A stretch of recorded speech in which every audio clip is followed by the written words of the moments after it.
hacer una presentación de manera muy general. Bueno, se nos ocurrió hacer este vivo hablando sobre autismo e inclusión escolar, un tema que nos compete mucho hoy en día, y dije, qué mejor que hacer una combinación, digamos, en este Instagram siempre se habla como desde lo técnico, desde lo profesional, bueno, porque soy psicóloga, pero está bueno también tener la visión de un padre que, digamos, vivió en carne propia lo que es el proceso diagnóstico, el tener que pedir adaptaciones en la escuela, el dispositivo de integración escolar, así que me parece que va a estar bueno que podamos combinar estas dos perspectivas para tener una visión más global, ¿no? De la discapacidad y todo lo que acontece en relación a eso. Bueno, voy a seguir saludando. Me presento, para los que no conocen, yo soy Brisa, soy licenciada en Psicología de la UBA, soy acompañante terapéutica, ya este es mi 5.º año ejerciendo, tanto en jardín como en primaria, como en secundaria, y bueno, curiosamente, siempre como que me tocan casos, los que ya llegan con el PUD por autismo, así que bueno, tuve también como experiencias de primera mano en el tema, y bueno, estamos acá con Luis, papá de Gada, de la cuenta Azules No Inferiores. ¿Querés contarnos un poco de vos? Sí, hola, bueno, gracias por la presentación. Yo soy Luis, soy papá de Gada. Gada está diagnosticada con autismo. Gada es no verbal, que no se comunica mediante el habla. Gada hoy tiene 7 años y fue diagnosticada entre los 3 y los 4 años, que fue justo cuando estaba la cuarentena de la pandemia, ¿no?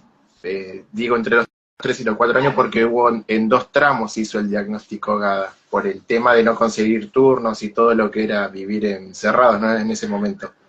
Somos de Tigre, y bueno, soy un papá que aprendí a partir del diagnóstico de mi hija, a informarme, a aceptar, fundamentalmente la aceptación, ¿no? Y a partir de ahí me empecé a informar más que nada para saber cómo acompañarla y, y bueno, y luchar por sus derechos, ¿no? Que es una de las barreras sociales más difíciles que nos toca vivir como familia, en nuestro caso.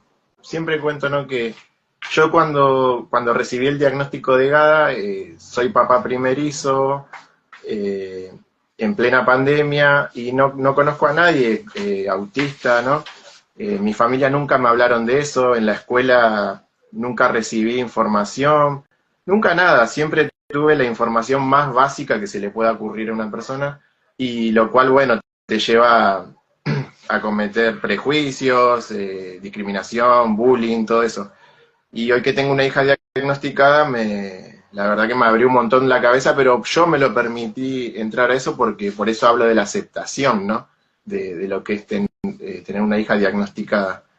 Y bueno, en ese momento yo no tuve información de la cual yo hoy digo es muy necesaria y la considero tan importante, por eso hice la página, para informar, pero desde nuestra experiencia, ¿no? Porque a veces se generaliza mucho con la información que hay, y para mí es como un error conceptual, ¿no? A veces se generaliza y yo aprendí que hay que explicar o contar desde la experiencia propia que uno puede vivir, tanto sea autista, cuidador, en mi caso como papá.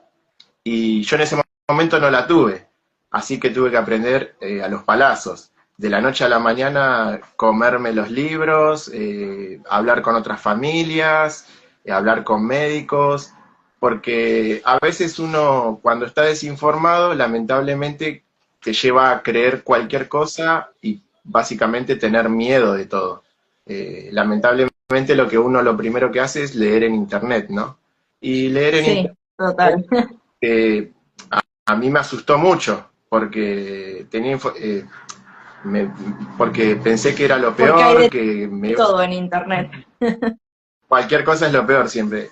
Sí. Y bueno, hasta que incluso te digo, cuando salimos con el diagnóstico del hospital, eh, fue un tsunami para mí, ¿no? La verdad, por más que a veces se habla que el autismo es una identidad, a nosotros nos tocó pasarla muy mal al principio, como familia, con Gada siendo una nena de 3 años que no hablaba. Tal Y, cual. Y y como encima decís desinformó. esto de, claro, de que vos comunicás diciendo, bueno, tu experiencia, digamos, con mi hija, pero a veces la gente en internet está como, no, pero el autismo no es eso, o mi hijo no es así que no coincido, tal cual. cuando la realidad de cada persona es distinta. Sí, Y uno habla por cada uno. Bueno, primero quería preguntarte que nos cuentes de Gada, en general, cómo es ella, su personalidad. bueno, Gada es una nena, por ahí lo digo yo que soy el padre, ¿no? Es una nena muy linda, una persona muy tranquila, muy particular, muy peculiar. La verdad que Gada es una personita maravillosa. A mí me sorprende, pero por ahí lo digo yo como padre, pero también logro verla como, digo, como un ser humano, sacando de que es mi hija y prestando la atención a cada... Ella es una persona que es muy auténtica y a mí eso es lo que me supera. Por más explicación científica, que hablé con tanta gente, ¿no? Que a mí lo que admiro incluso es su autenticidad para poder vivir. Es tan auténtica que ella se siente natural y contenta por cómo es, yo creo. No, ella no la veo triste de ser como es. Y por eso es una mirada muy humana, ¿no? De lo que yo trato siempre de humanizar todo. Eh, por ahí, viste, no lo hablo desde lo técnico, sino como papá. Pero al principio, como te decía, ella era una persona, era disruptiva al principio. Tenía muchas crisis, Gada, y pensás que no habla, ¿no? Al no Mm, hablar, no poder sí. comunicarte con Y el habla, en este camino, ¿no? Hacia el diagnóstico, me nombrabas ahí por ahí crisis o conductas disruptivas. ¿Qué otras señales empezaron a notar que te llevaron a hacerte preguntas? sí, lo primero es que no hablaba y pasaba el tiempo y la típica que te dicen, ya va a hablar, o Estaba a viste, hablar. esperá, viste, cada uno tiene su tiempo. Sí, es verdad, cada uno tiene Sí, su por tiempo. eso es importante, hagamos la aclaración para las personas de que, bueno, muchas veces yo veo acá fonoaudiólogas, esto es más de fonoaudiología, no lo del habla, que de psicología, Sí, pero que dicen, no sé, cuando el pediatra dice ya va a hablar y ellas como fonoaudiólogas se agarran la cabeza, sí, porque no hay que perder el tiempo de una intervención temprana, ¿no? Por ahí un pediatra te lo dice con la más buena intención, pero fíjense también que sea como un pediatra bien especializado en el desarrollo, digamos, o conocedor del tema, para que tenga en cuenta si hay que hacer una derivación a tiempo.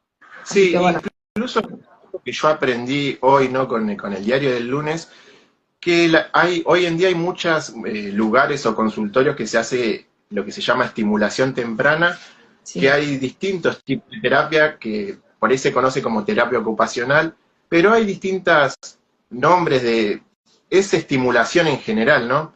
Que incluso aprender o aprender a jugar, organizarte con el juego. No sé si aprender, pero saber organizarte a sí, la hora de usar cada situación.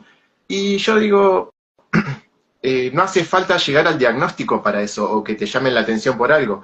A veces pueden ir a estimulación temprana sin tener el diagnóstico.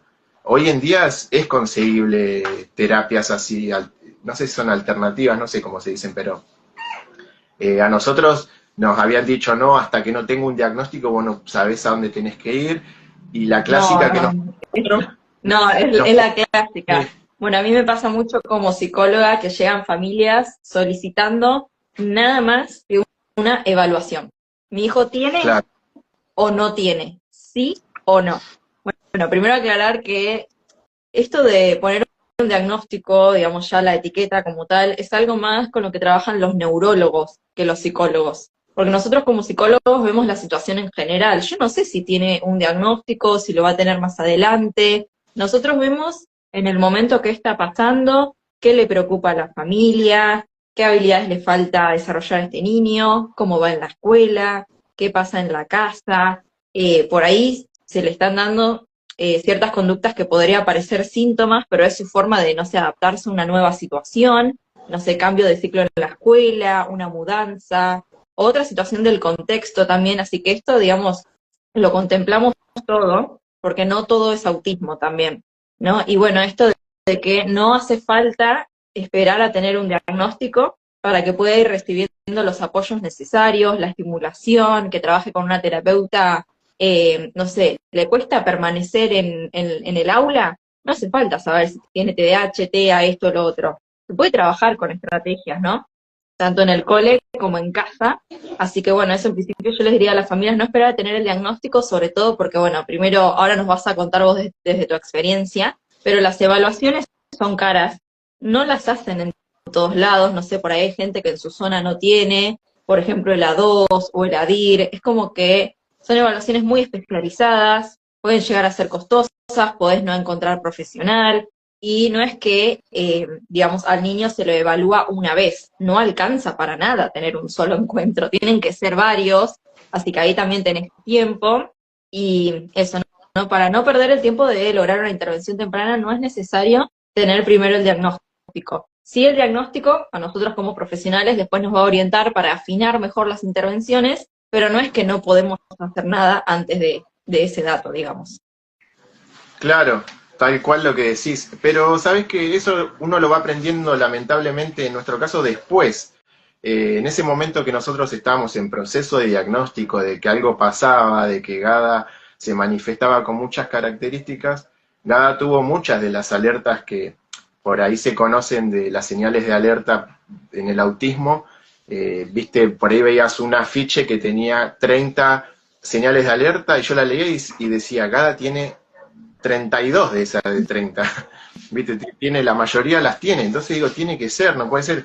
Y, y como bien vos decís, primero es aceptarlo como padres, que algo pasa o hay algo que no sabemos qué es, de cómo ella se expresa, no se influye. Después tenés que estar acompañada, yo digo, por el pediatra. En nuestro caso fue el pediatra que nos derivó, pero también fue de una manera media abrupta, ¿no? Diciéndonos prácticamente que nuestra hija no era como normal. Eh, yo hablo de esto, digo, respeto mucho a los médicos y sé que hay muchas eminencias, pero es muy importante escuchar a los padres también. Por más a veces eminencias que sean y das congresos por todo el mundo, a veces la parte humana deja mucho que desear. Y en la salud tiene mucho que ver el trato humano, en cómo hablas. Yo digo siempre que hay que explicar todo y dar las instrucciones que hay que hacer, como para alguien que no sabe nada, por no dar por hecho que alguien sabe algo.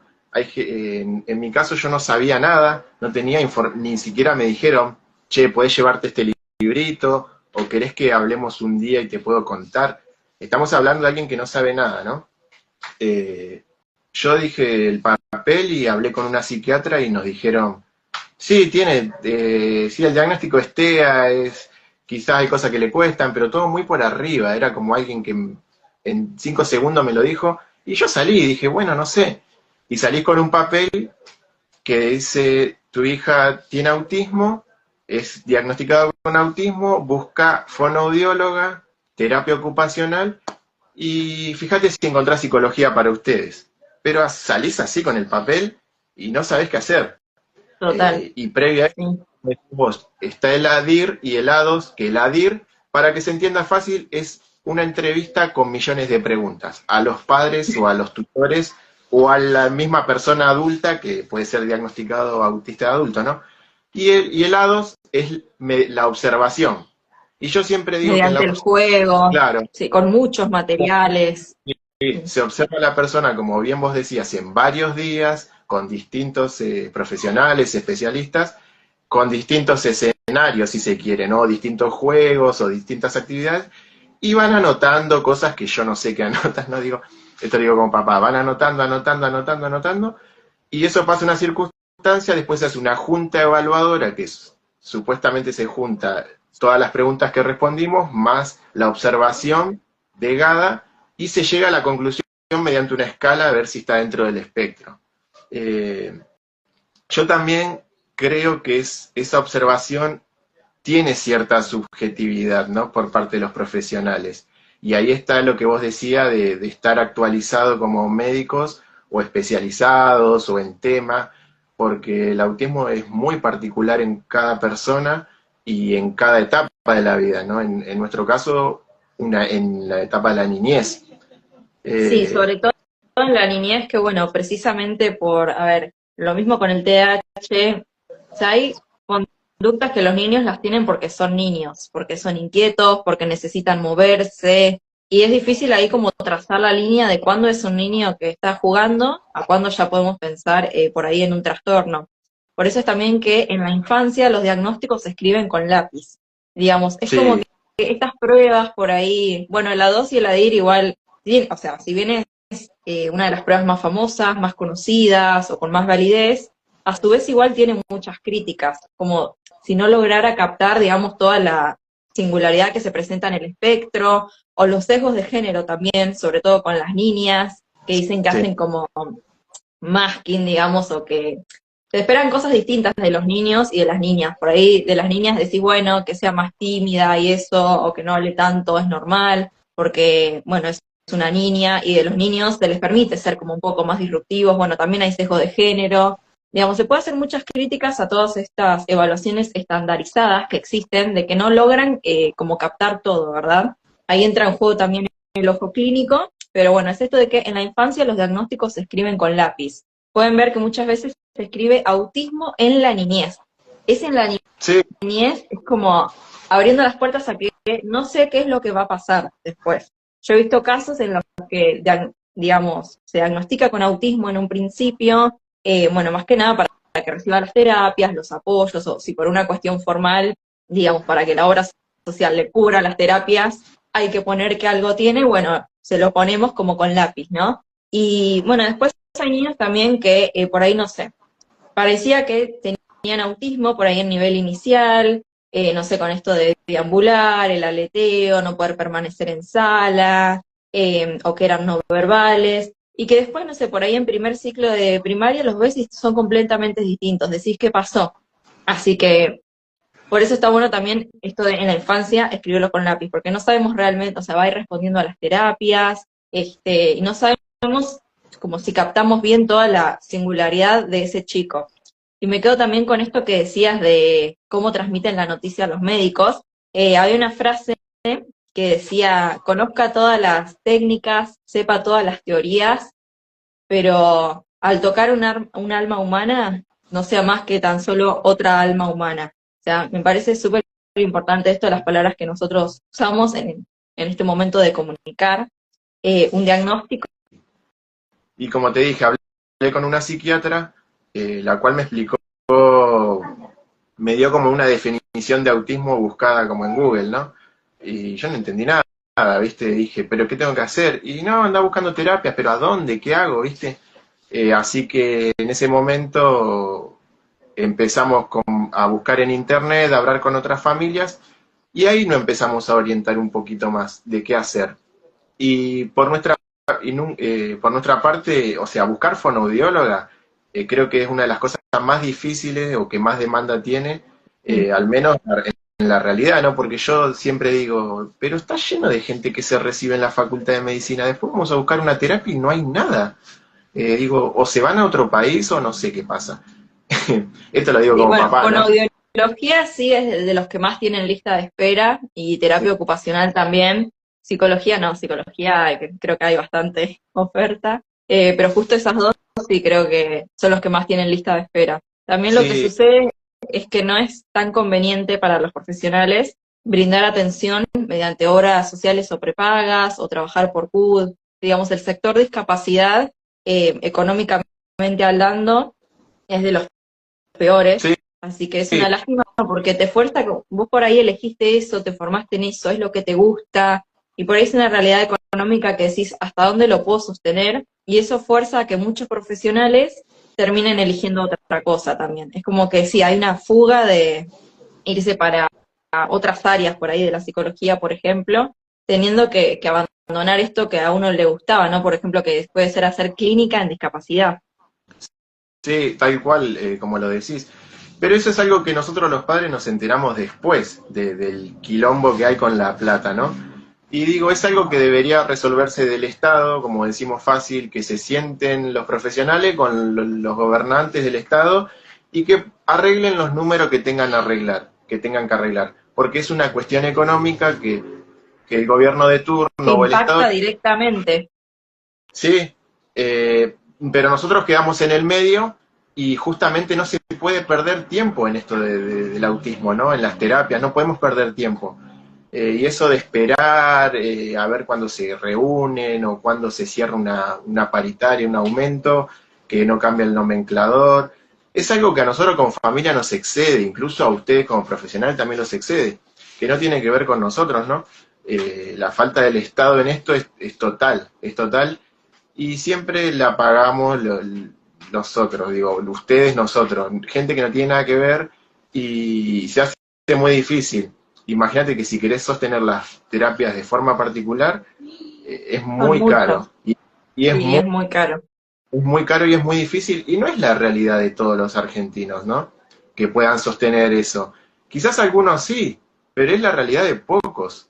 Si hablamos en líneas generales, pensá que acá en Argentina hay una ley de autismo, que quizás en otros países no hay.